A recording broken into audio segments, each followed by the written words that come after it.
Coaching as Benevolence, a podcast for people who are curious about using coaching for self-development. I'm Eryn with Roots and Wings, Grief and Loss Coaching. And I'm L'Shawn with Michelle Sage Place, Positive Intelligence Coaching. For our time together this week, L'Shawn and I thought it would be fun and hopefully engaging for us and our listeners to explore various quotes that are famous or sayings and really understand how those are showing up in our own lives. So as we go through this process of looking at some of the words and applying them to our own lives recently, this is something that you can do as well at home in your own life. Just think a little bit more about maybe how some of the words or language is showing up in your life and how that might be informing, who you are and your journey as well. And words and language can have such an empowering effect in coaching, and language in general, right, shapes so much in the world, and shapes how we see ourselves and how we see the world as well. So I've always been really fascinated with understanding how we can play around with language in a coaching appointment as well as just in life. And I've always been into quotes and leaving, I'd have a quote book on my desk where I'd keep quotes regularly, or I'd write down what I heard other people say that I thought was really interesting and inspirational and profound. And I would share that when people were interested in this little book that I had. I don't have that book anymore, unfortunately, because I cannot find it. I lost it when I transitioned jobs. But at the time, when I would share that book with the people who I met with, they would always be really engaged in it because they were able to kind of see a situation on their own in a way that maybe they hadn't looked at it. So by just hearing a couple sentences from someone else's perspective on this page of paper, they were able to shape their understanding in a new way and then create a new perspective for themselves and shift in how they wanted to move forward. So language, again, has such a powerful effect in that way. So today we're going to be playing a game kind of where we've numbered different quotes that maybe we've come across or various sayings, maybe even some metaphoric language. And neither of us have seen either of our list of quotes. So we will draw a number and that person will then state the saying or the quote based off of how they've numbered their quotes. And then the other person will talk about how that's shown up in their lives and maybe find new insight or inspiration from the quote. L'Shawn, is there anything else that might be helpful in introducing what we're going to do today? I can't add anything else. I think you covered it really well. All right.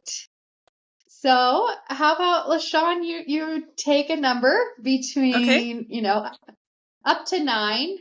Okay. Between 1 and 9. Because Okay. I made a long list. All right. Okay. Here we go. Are you ready? Yes. Number 5. Okay. 1, 2, 3, 4. Okay. This is actually a quote from Amelia Earhart. And it says, "The most difficult thing is the decision to act. The rest is merely tenacity." How has that shown up in your life, L'Shawn?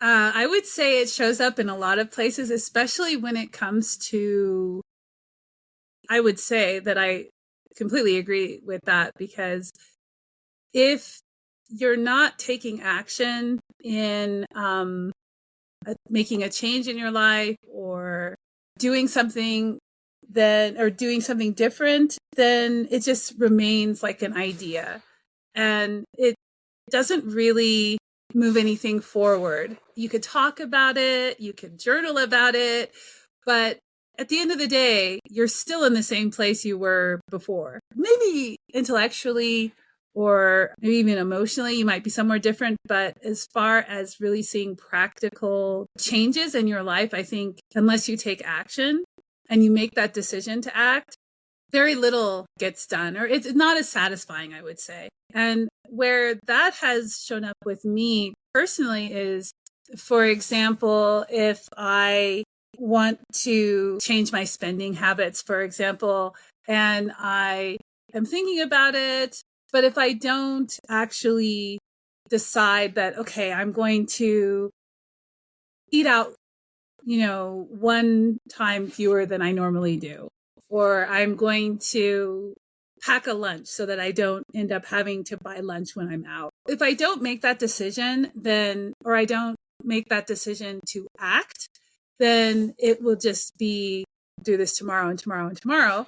And where the tenacity comes in is once you make that decision to act, I find that it's much easier to stick to it. And once you start getting the momentum going.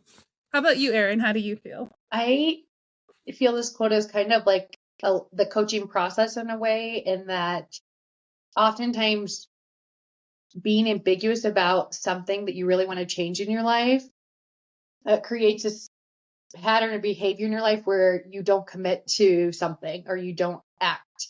And I think this is showing that it is really difficult to make a decision to act and move forward on that action because of that process that comes before choosing which way to go.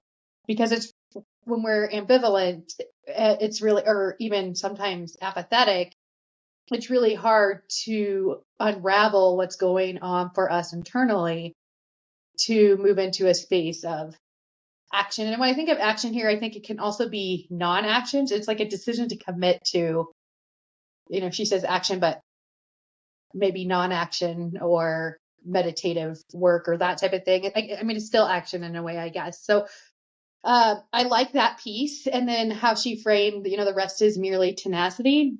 Yes, it seems so simple, but that is not true for me and for many people I work with. It sounds so almost humorous when I think of like, oh, the rest is tenacity. Like that's easy. And it's like, I don't know if they're juxtaposed that much in terms of what's more difficult, the decision to act or to persist with tenacity. But yeah, I think it's an interesting framing. It's an interesting quote that I would look at in my own life to think about where I'm struggling to act.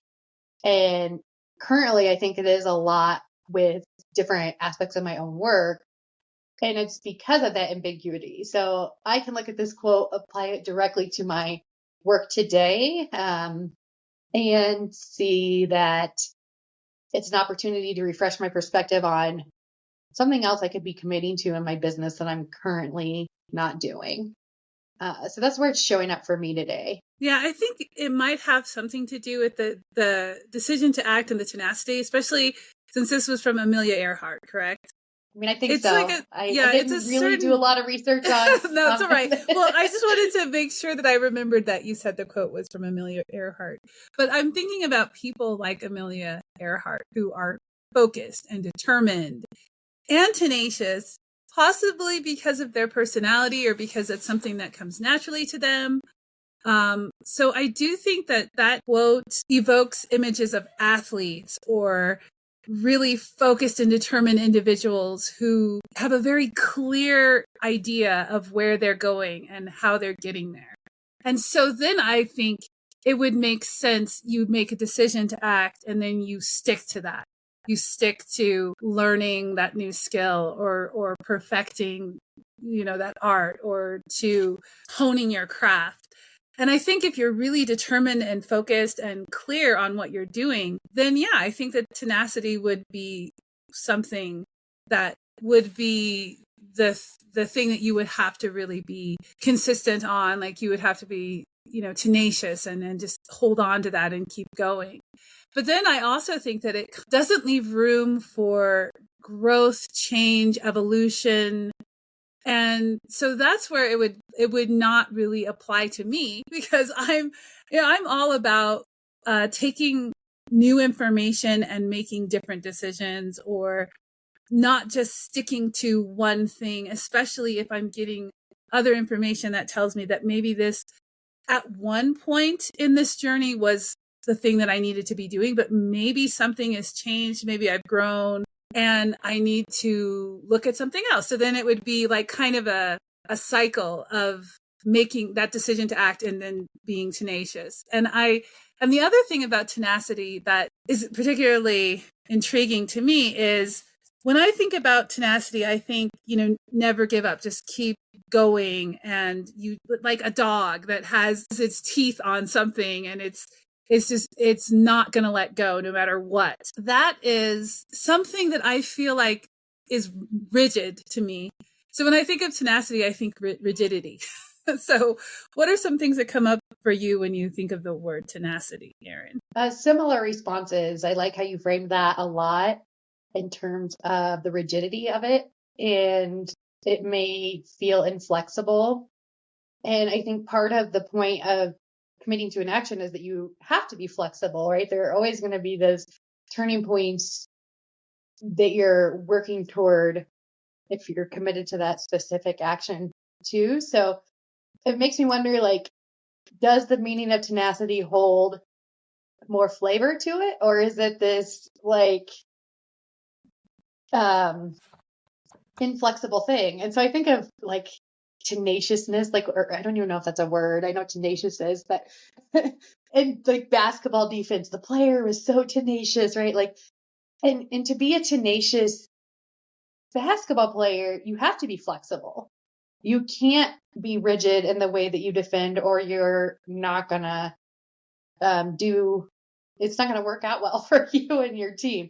So I see both sides of this idea of like tenacious can be a little bit of a inflexible way of framing things, but it can also maybe have some flexibility to it. And the terseness of this quote in general is very short. And so I think that also played into how I thought about tenacity in this context, because I was like, oh, this just is like very direct and very, you're on it and you've got it and that's it. And that's just not exactly how I would think of it usually. So I think if it was maybe framed in a different context, I might have a different response to the word as well. So should we move on to another quote? Yeah, sure. So you have to tell me a number now. Let's go with 2. Okay, 2. All right. So I don't know who to attribute this quote to, because it's just this thing that keeps coming up, especially with BetterHelp. It's okay to not be okay. Where does that show up in your coaching, your life? And what does that mean to you? Yes, it means so much. Part of the relates directly to the work I do with the grieving and the bereaved. And I know Megan Devine has a book centered on that concept, specifically around grief. And so I think that this shows up in our kind of most vulnerable moments where it's really hard to not be seen that we're not okay. And yet we're not okay, or I should say I'm not okay. So for me, it really showed up there in my life in like those big grief experiences, but even in the day to day, right? Like it doesn't have to be kind of blown out to that macro level, but just looking at it at the micro level, right? Perfectionism is a drug, and it's something that is unattainable. And when I think of perfectionism, I think of what you said. It's okay to not be okay, kind of like as a antidote to that, or a way to address perfectionistic tendencies that may be showing up in the day to day. And so for me, that used to show up in a lot of ways with overachievement, graduating summa cum laude, being a new teacher of the year, like all these things that were award after award after award that just kind of fed into this vicious cycle of not good enough. And not good enough, and it's okay to not be okay, are different, right? Mm-hmm. They give you kind of different life messages and different understandings of what's going on in one's life. But not good enough feels very toxic in some ways, whereas it's okay to not be okay is for me to say, I can take a step back and look at either the chaos of my day or how I approached a certain situation and recognize the gift in that situation and the wholeness that, I'm experiencing as a part of it, and the edges and the places where I can have growth or make changes in my own life. And at the end of the day, not even be working toward those changes, just being content with whatever happens. It's kind of like the words content and acceptance come to mind. And when I work with people in grief, acceptance is a word that comes up a lot. I don't say it. It comes up a lot from individuals. It's something they're wanting to do in grief is to get that to that point of acceptance. So for me, one of the points of acceptance is it's okay to not be okay. And it's okay not to suppress that hard feelings or, things that are going on in our life. And unfortunately, our societal structures aren't the most easy to navigate when we are not at our best or not doing okay. Um, and so I think part of it for me is advocacy and helping workplaces and other, societal institutions really think about how we're supporting those who are maybe feeling like they can't express themselves or feeling like they can't be okay. And I think that is a really hard thing to do when you look at how systems are set up and look at the policies. But with grief in particular, there's a lot of opportunity to do that, to say it's okay to not be okay at your work. What is that? What is your workplace policy that allows for that? I mean, every workplace should have one. And so thinking about that at the systems level, and then all the way down to kind of where I started at my individual level as well. So this is a hard lesson, I feel like, for me in particular to like just really embody and be okay not being okay. Because I always feel like I need to be in motion sometimes or like be working towards something. And inherently when I'm not doing that, I have to sit with that, it's okay that I'm not okay. Like that's always a state. I'm never going to be at a level of perfectionism, but I'll always be in a state of not okay, and not to settle and say that I'm not, content or those things too, but also just to think about it as a coping strategy and a coping mechanism in my everyday life as well.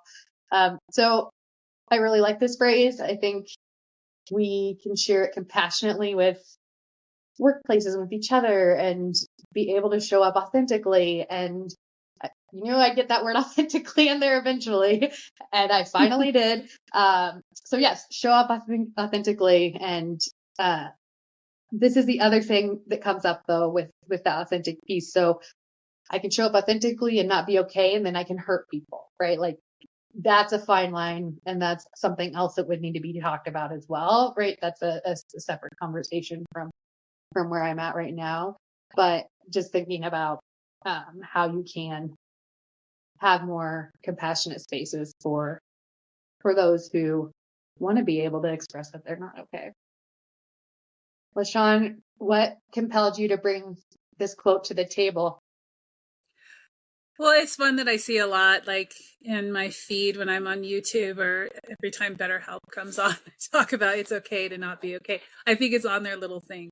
And I think about it because my daughter is really sensitive to our emotional reactions to her her own moods and her emotional status or however she's feeling.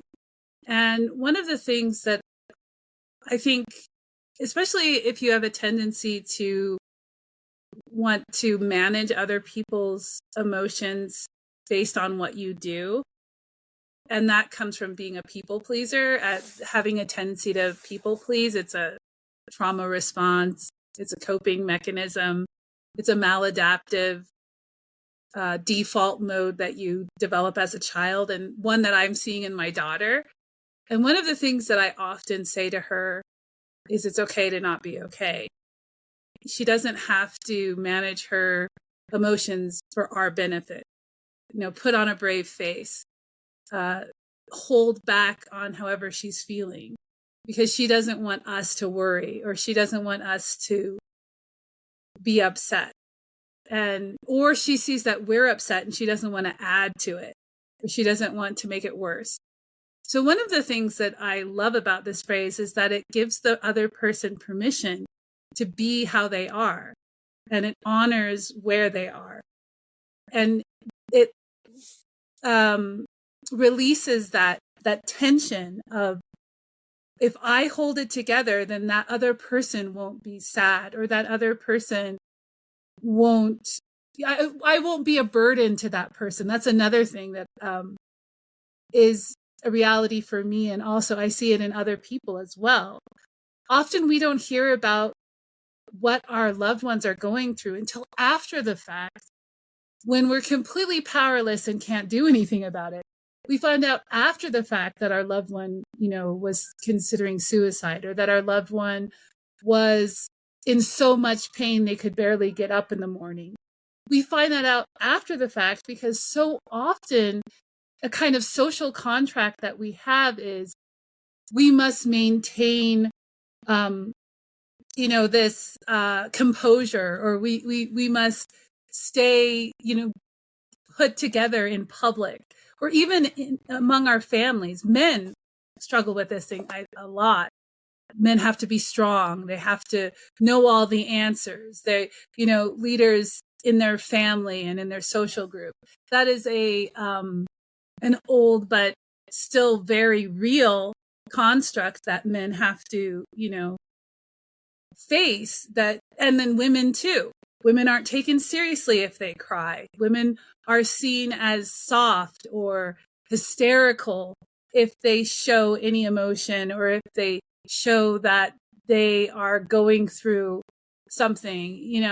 It's all of a sudden people lose respect for you. And I find that really sad. So the idea that you can say it's okay to not be okay is a permissive term. It's like, it's giving you permission to be human, to be what you are when you are, because we're not always okay. Our emotions, run the gamut, and we should be able to experience in all aspects of our life. We should be able to experience the range of emotions that we go through as humans. And that goes back to what you were saying about society, and how, and in the workplace, how there isn't always a policy, or there isn't always a space for just being however you are. If you're really sad, if you're really angry, if you're frustrated, disappointed, those emotions that make you and other people uncomfortable, those are things that I believe we as a society don't really have room for in our social contract. And I think this phrase, it's okay to not be okay, that's trending on social media and that people are starting to use more often, is kind of changing the social contract, which I am encouraged to see. Yes, it reminds me, there was the people pleaser skit on SNL recently.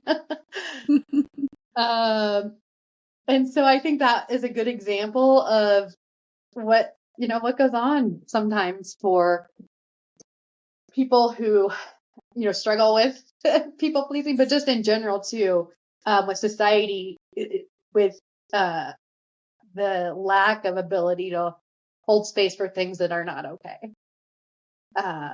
And really dig into those hard conversations. And I think that's part of it too. It's a lot of communication and a lot of conversations.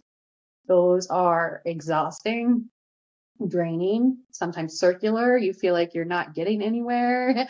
Take years. But those are the conversations that need to be prioritized. Yeah,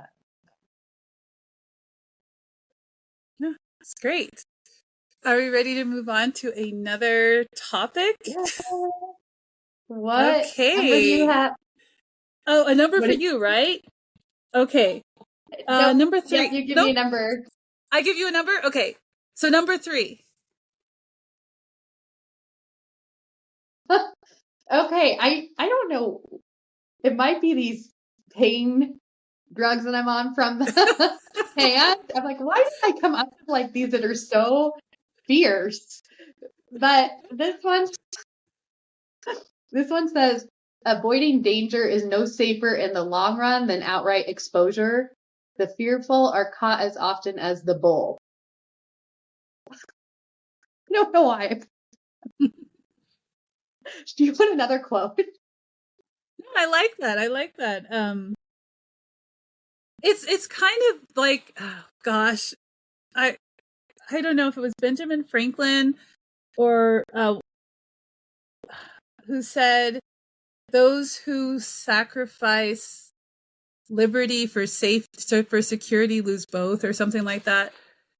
It's very similar to that to me, where there's this illusion of control, and whether you're avoiding danger or running right head on into it, I think the bold, they're more like, hey, I'm just going to do this and take what comes. Avoidance is very draining. And I think that we can spend a lot of our time avoiding a difficult conversation or a challenging situation or a dangerous situation. We could end up needing a lot less energy to confront what we're avoiding than what it takes to avoid it. And in the long run, what we end up doing is losing a lot of energy and time, when really what we might be in our best interest, unless of course it's like mortal danger, or, you hear gunshots, run the other way. Don't run towards the gunshots, but I do think that there is some merit in that philosophy of being bold than to like avoid or dodge. There's a lot of energy that we put into doing that, dodging, avoiding. That takes a lot of our energy, that we could be using for more important things. I think we lose a lot of ourselves when we avoid things. And often, in my experience, whatever we fear, it's much smaller than we think, or we have a lot more power or capability to navigate that situation than we think. We often sell ourselves short when we're looking at something that we fear or something that we think is going to threaten the status quo, or, our comfort zone, take us out of our comfort zone, when really, if we face that thing, we might grow or become stronger, learn something from it. I like this quote. It really does speak to the courage that is necessary in coaching. I think one must be bold to step into the endeavor of coaching, because we face a lot of things that we're avoiding, or a lot of things that we bypass, can't be bypassed or avoided in coaching in order to make strides in coaching. What do you think, Eryn? I really like how you framed this one, and how it takes so much more energy to avoid. And it kind of is a little bit in line with like the flight or fight response in a way. But I like that you also circled back in on the word bold. And that's a word that I don't use very often. I'm trying to think of when I do use that word. But I love that you bring it up as a way of coaching. It's almost like a coach way of being. And something that the client brings just by showing up, right? They have this level of boldness to show up, instead of avoid whatever's going on for them. And so, yeah, I think there's a lot there. I don't know if I have an exact, a specific example from my life currently where I feel like I'm in avoidance. I mean, I'm sure I'd have many. Yeah. So just thinking about how you framed it. I really like it. Do you have an example from your life currently? Well, recently I've had to take on a new skill in my work, and it's something that I've avoided, and let me tell you, it's taken a lot of energy to avoid it. And once I sat down and worked with a colleague who is we're doing it together, which is really nice when you have someone to do it together. But before, I was avoiding it because I felt like I was inadequate and that I was not equipped to handle that skill because it was so big to me. It was just so big and overwhelming. It has to do with numbers. I was like, I don't like numbers. They're not my thing, not my wheelhouse. But I've been doing it for about 2 weeks, and I find I feel so much more empowered in that I was bold in going in and just being like, I'm going to do this. I'm going to get the hang of this, and I'm going to be able to use this as part of my many talents and many skills that I have that I'm bringing to this new role that I have. And I find that it's really fun, actually, and I'm feel empowered. Before, it was like almost crippling. Like I was avoiding it so much, and it took so much energy to do that I was really zapped, and I didn't have the energy to do the things that I wanted to do. But now that I am taking this on head on, and I'm claiming it and I'm owning it, I think that has something to do with being bold too. It's just becoming easier for me and a lot less challenging than I thought. That's great. That's a bold moment. Way to go. Thank you. Great moments. We can start saying bold moments. I don't know. But and even in like me introducing this quote, I felt that I wanted to avoid it because I felt the wording felt old, mean, like just, caught, like the fearful or caught, or it just didn't feel good to me. And so I was trying to avoid saying this in the way that I presented it rather than just saying how I felt and presented the quote. So interesting. An example right here in the moment to think about of avoidance. So yeah. All right. So do we have time for one more, or what are you thinking? I think we have time for one more. I have a short one. Mm-hmm. And I guess it's your turn to, my turn to draw a number, right? Yes. Okay. 1. Okay. 1. Okay, so this is from Maya Angelou. And this is from her I Know Why the Caged Bird Sings. She says, "There is no greater agony than bearing an untold story inside you." What does this quote say to you, or how does this appear in your own life or in coaching? Yeah, that quote is very powerful. And in coaching in particular, coaching is sometimes about storytelling from the client, from the coach even. There was a book that I read. It was an old book on coaching, like from the 70s. That's not old, but it's called The Storytelling Coach. And the power of storytelling, right, in the coaching tradition is profound when people can show up and share their stories uninhibited in a way that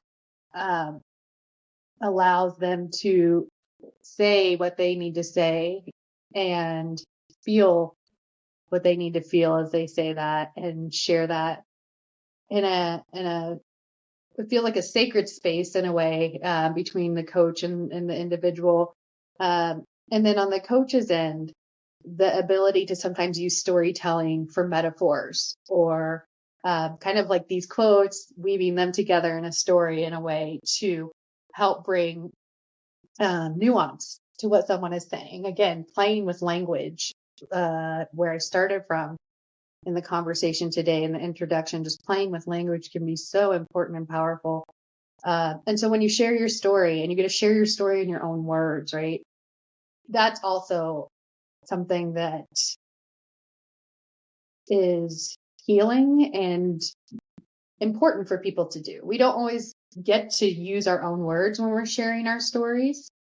Just when we think about how language is used in the educational setting and then just in our own personal lives. So having that vulnerability to be able to share in your words, like with your culture, your voice, your accents, whatever it might be. I think it's something that's so powerful. So it's a profound way of being seen and heard. And I think it's something we should be doing more just generally, sharing or having spaces that create those moments to share forward the messiness of life. And it is restorative too, right? It makes me think of a restorative way of really getting in tune with oneself. And, Maya Angelou is just a gifted individual. She's a beautiful soul. And I can't even begin to come up with words that can nuance what she speaks to, and what she talks about throughout her lifetime. And so I just appreciate the gift to hear her words today too. And I think that's really powerful too, is hearing, not just speaking. It's hearing the words. And this is a little bit like of a moment for me where I'm trying to really take in what I'm saying, because I am working on this book and it is a lot of kind of personal story of some very challenging moments. And so what does it mean to put those out into the world, and how do I share those in a way that brings me integrity and the reader integrity and those types of things too. So yes, I went on a lot of different kind of paths there with this one, and I really appreciate that you brought this quote today. L'Shawn, why don't you share what you want to share about this quote? When I think of untold story, I think about the things that we do in our life, especially as we become adults, that deny our authenticity, our authentic selves. And when I saw this quote, I was thinking more in an abstract sense in terms of the untold story, which is what we are compelled to be but are afraid to be, or what we are told we cannot be. Sometimes society will tell you, oh, you have to be super smart to do that, or you have to have X amount of money to do that, or you have to do XYZ in order to be that. And so the untold story is your way, your authentic, because I believe we all have this authentic part of ourselves, which is our power. And it's the powerhouse that we are denied as we grow up, unless, of course, we have really nurturing parents, or we grow up in a society that recognizes individual worth or the signature that we all have. And I'm not saying that doesn't exist, because I'm sure it does. But I would say our current situation right now where we are, there's a lot of push to fall in step with a way of being, or how things should be, and how certain people can't do certain things. I believe that we all have within us the potential to break those molds that society puts on us. So that's what I think when I think untold story. It's that authentic, pure self that gets muffled or gets dampened by all of the things that society puts on us, that our family puts on us, that all these different roles that we have to play. So that's what I think when I think untold story. It reminds me of the word bold from earlier. It's our boldness that gets dimmed.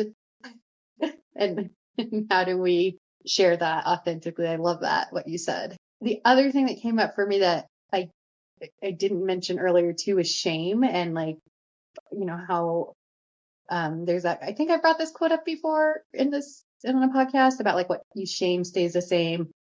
I learned that quote from a psychotherapist at a conference about 10 years ago, but it was such a like short phrase that kind of stuck in my head for a very long time. And we can't have change without storytelling, right? We can't push the narrative forward and share that in meaningful ways without addressing shame. And that's a challenging thing to do. I grapple with it all the time. I don't have a good coaching nugget, so maybe we should transition into a coaching nugget at this time and on shame, but it's something we can explore too further maybe down the road. Yeah, I definitely think that's one of those powerful subjects that warrants an episode. Yes, it's a big one. So I could give a coaching nugget. One thing that I thought about was, what is your untold story? And I'm going to take from that other quote about being bold. What would it take for you to be bold and tell that story? So good. I don't think I can add anything to that. So for the first time, I am just going to not say an additional coaching nugget because I think that's such a powerful coaching nugget of wisdom. And I hope the listeners go out there and boldly share their story.